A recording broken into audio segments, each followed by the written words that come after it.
सियासतदानों ने हमेशा अपनी बारियां और अपने मफादात की खातिर मुल्क को बेचा है। सियासतदान तो वैसे ही एक कठपुतली हैं। इलेक्शन के सिवा आप कभी भी स्टेबिलिटी नहीं आ सकती हमारे मुल्क में।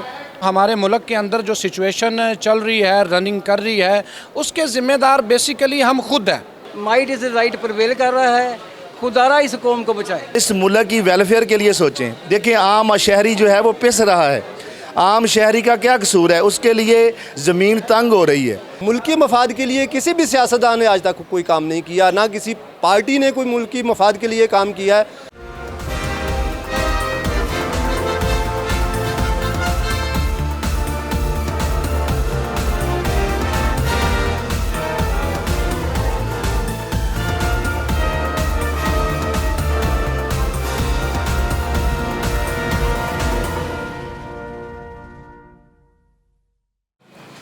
बिस्मिल्लाहिर्रहमानिर्रहीम। अस्सलाम वालेकुम नाज़रीन। आज हम सेशन कोर्ट ऑफ लाहौर में दाखिल हैं और अपने वकला साहबान के ख़यालात इस एक सवाल पर रिकॉर्ड करेंगे कि पाकिस्तान के जो मौजूदा हालात हैं इनका ज़िम्मेदार कौन है। अच्छा जनाब, आप चूँकि एक बड़े मंझे हुए कानूनदान हैं और आपकी विजन भी बड़ी पुख्ता है, आप सोसाइटी पर भी नज़र रखते हैं, आप ये बताइए कि आप अदारों को भी समझते हैं, आप ये बताइए कि पाकिस्तान के ये जो मौजूदा हालात हैं इनके बिगाड़ का ज़िम्मेदार कौन है? जो मौजूदा हालात हैं, इन हालात को हम जब से पैदा हुए हैं हम इसी सूरत में देखते आ रहे हैं। इसमें कोई तब्दीली हमें नज़र नहीं आई।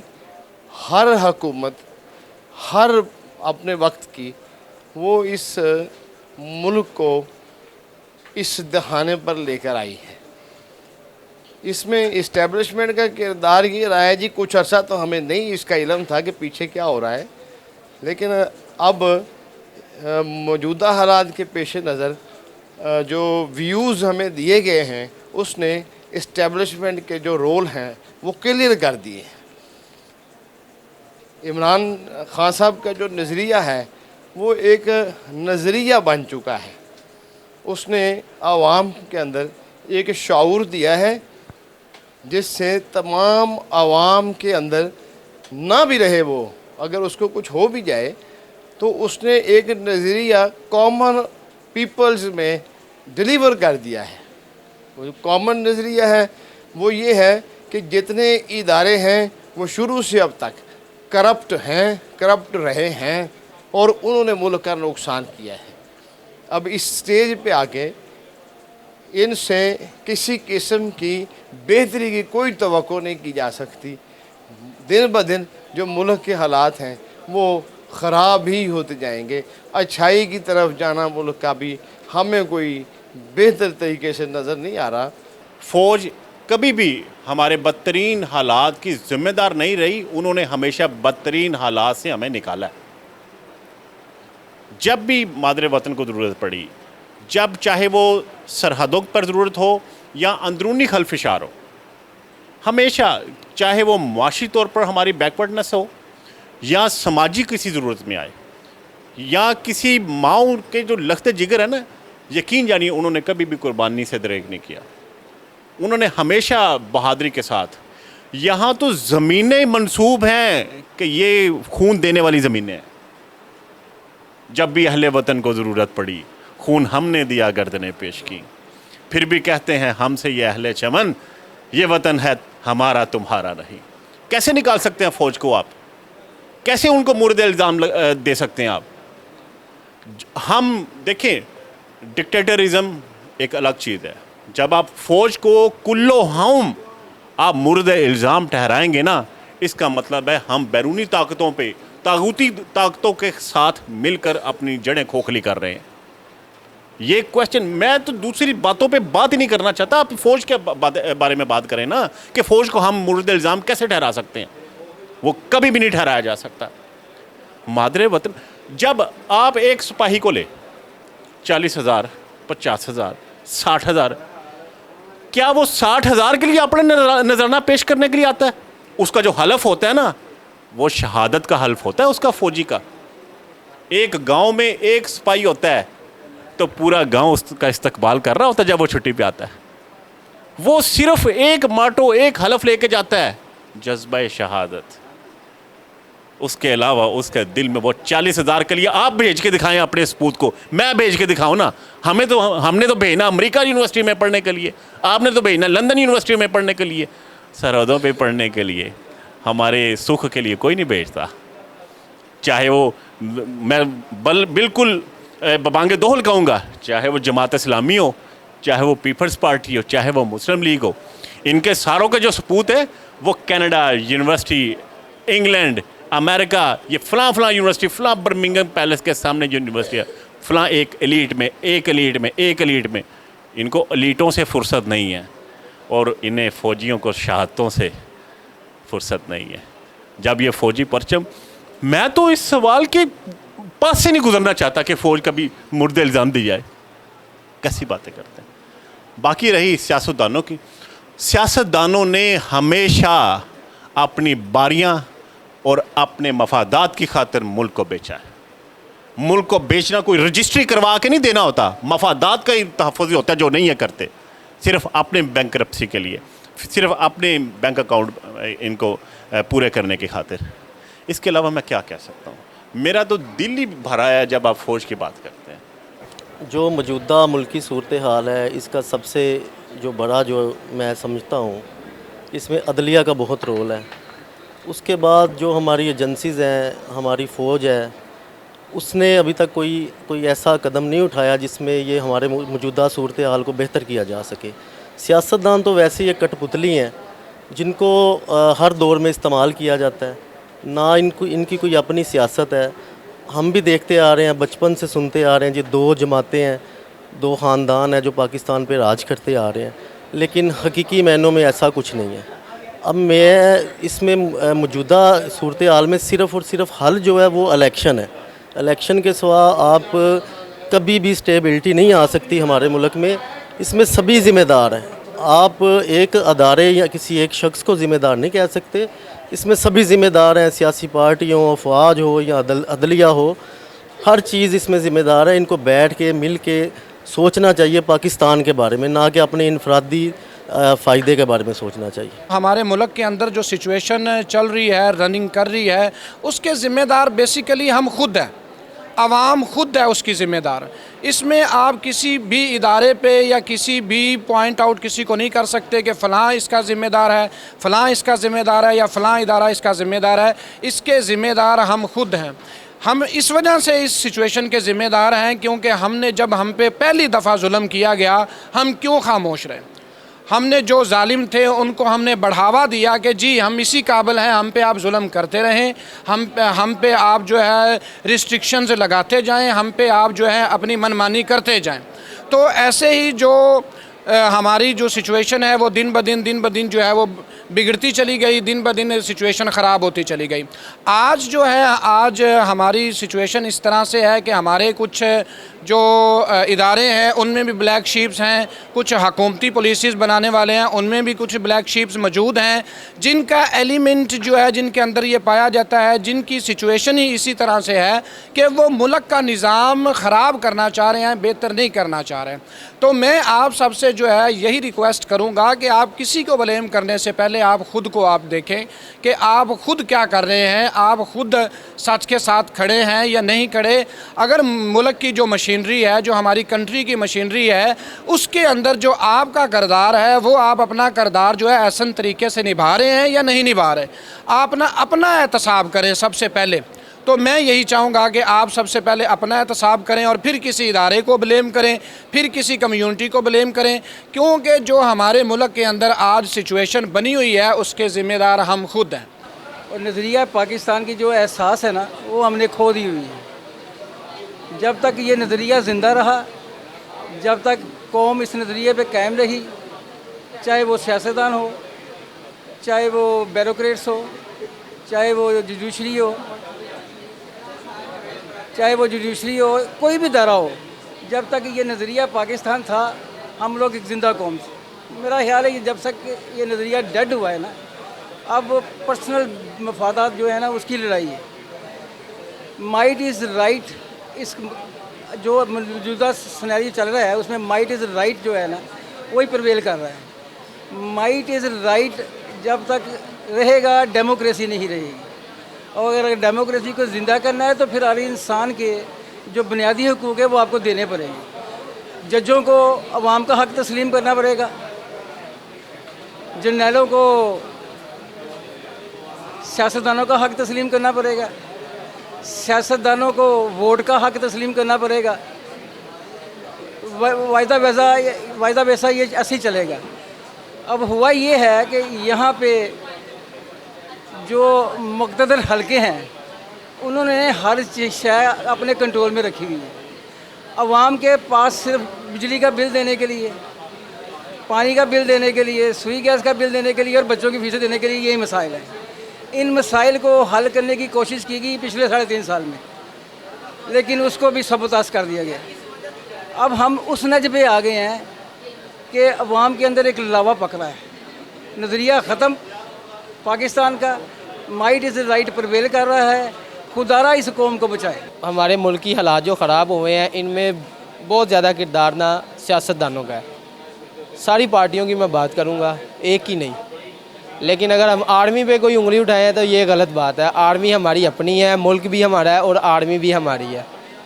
और जो अवाम है इन्होंने सियासतदानों के पीछे लग के ही हर काम करना है, क्योंकि जैसे इनके लीडर्स ने कहना है इन्होंने वही काम करना है, उसके अलावा इन्होंने कोई काम नहीं करना।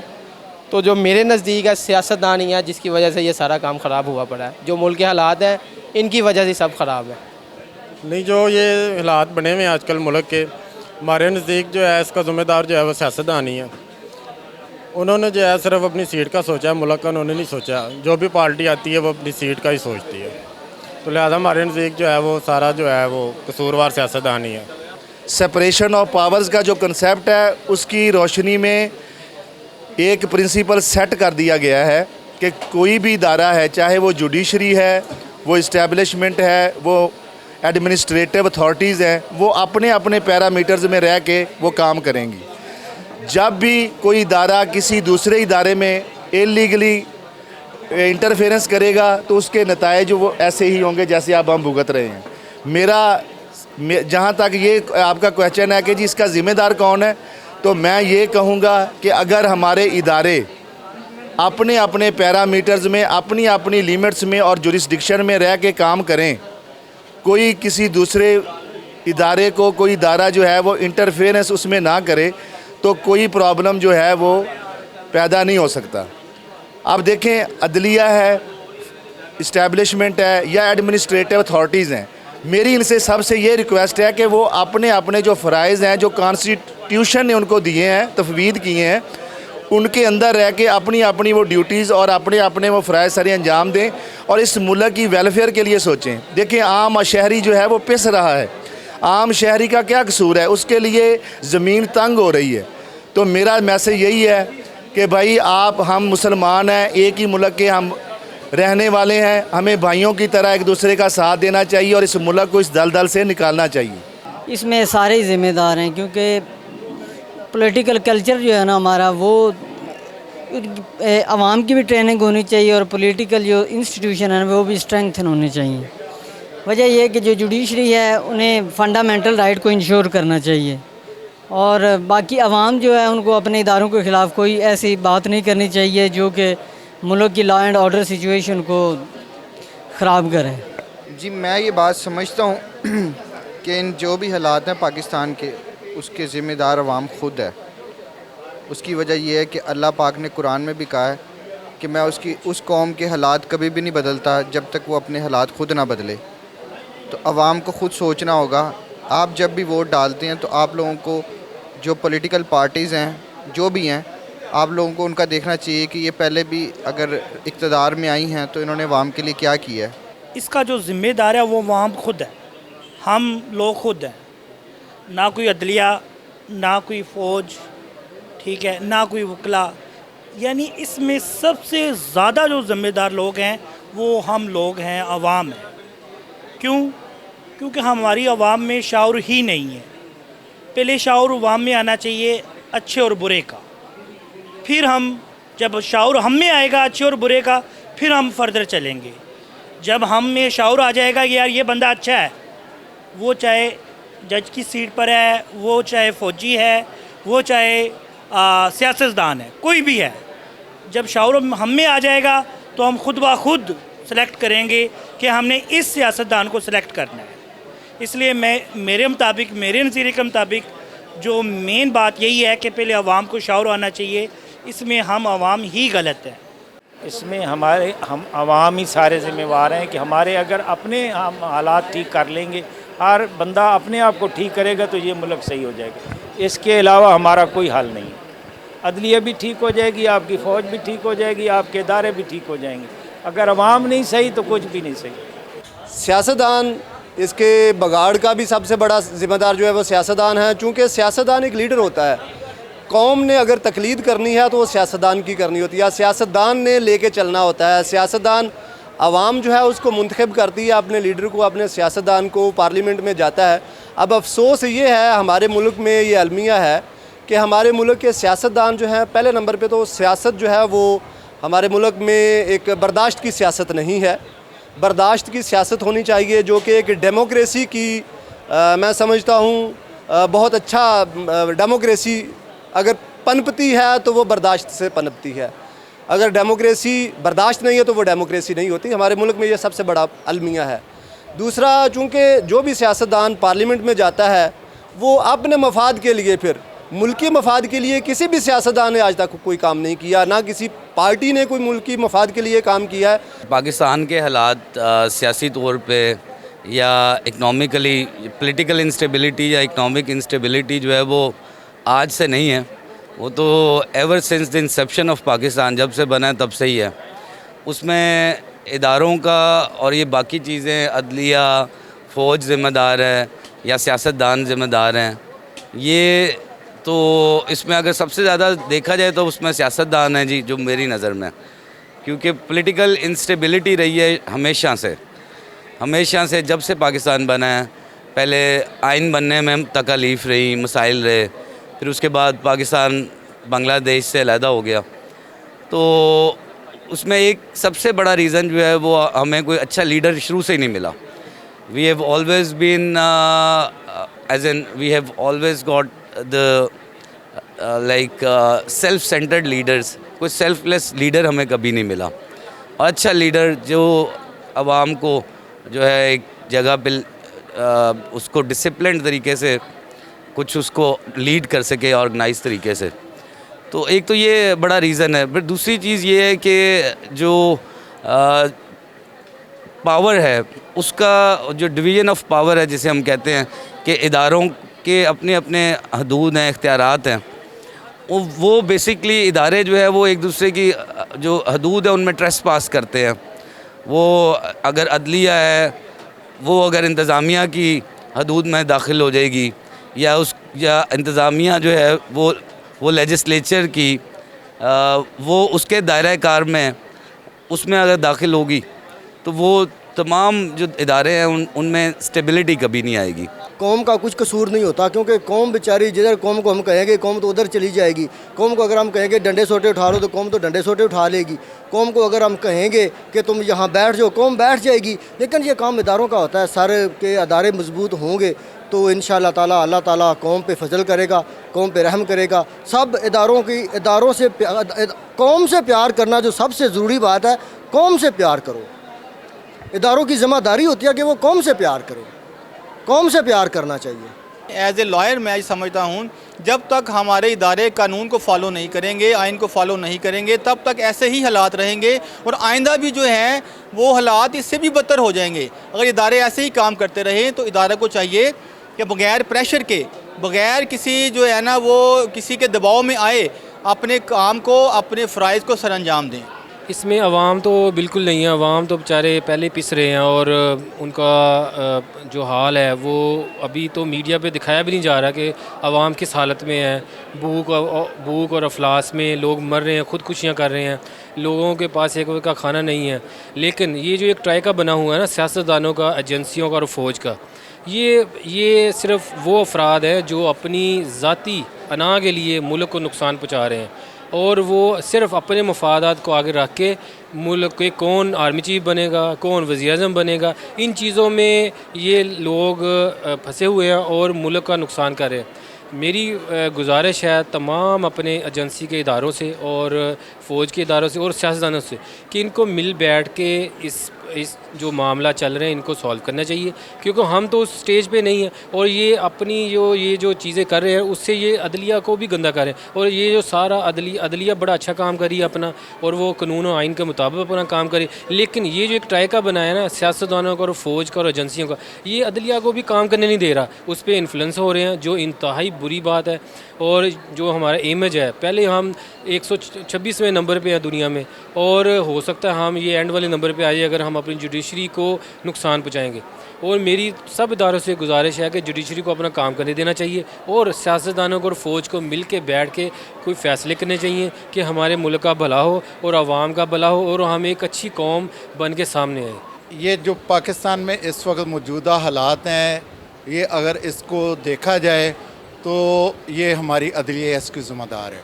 डे फर्स्ट से अगर ये पहले दिन से मौलवी तमीज़ुद्दीन वाले केस में अगर सही नज़रिया ज़रूरत को बाला ताक रखते हुए फ़ैसला देती तो आज ये हालात पैदा ना होते। इसके सरासर ज़िम्मेदार अदलिया है और कोई नहीं है। जो मौजूदा हालात हैं इसके तमाम तर ज़िम्मेदारी इमरान खान है। लोगों को इसने भड़काया है हुकूमत के ख़िलाफ़, फ़ौज के ख़िलाफ़, और ये बंदा जो है इसने सारा फसाद की जड़ ये बंदा है और ये फितना है। मैं समझता हूँ कि पाकिस्तान के मौजूदा हालात जितने बिगड़ने थे, तबाह होने थे, हो चुके।